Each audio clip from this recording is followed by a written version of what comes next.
გინდა იცოდე როგორ შეუცვალო ფერები ინტერიერს განათების საშუალებით? მაშინ მომისმინე. თუ შენთვის მნიშვნელოვანია ინტერიერში ფერების სწორად წარმოჩდეს, მაშინ აუცილებლად უნდა იცოდე რა არის CRI. CRI ნიშნავს Color Rendering Index, ანუ ფერების გადმოცემის ინდექსი. ის გვიჩვენებს, რამდენად რეალისტურად გადმოსცემს განათება საგნიმის ნამდვილ ფერს დღის შუქთან შედარებით. ინდექსი ფასდება 0-დან 100-მდე.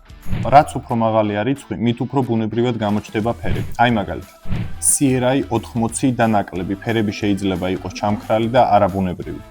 CRI 80-90, კარგი ხარისხის შუქია, გამოიყენება სახლში, ოფისში, მაღაზიაში. CRI 90-100, ძალიან მაღალი ხარისხი. იდეალურია სილამაზის სალონებისათვის, შოურუმებისათვის, სამედიცინო დაწესებულებებისათვის, ფოტო და ვიდეო სტუდიებისათვის. CRI 95 განათების ქვეშ წითელი ფერი რეალურად წითელია. მაგრამ თუ CRI 60 გვაქვს, იგივე წითელი შეიძლება გამოიყურებოდეს ყავისფრად. ასე რომ თუ გინდა ფერები გამოჩნდეს ისე როგორიც რეალურად არის, შეარჩიე განათება მაღალი CRI ინდექსით. სწორი განათება უდრის რეალურ ფერებს. თუ არ ხარ დარწმუნებული რომელი CRI შეეფერება შენ სივრცეს, მაშინ დაგიკომენტარე. ჩვენ აუცილებლად დაგეხმარებით შერჩევაში.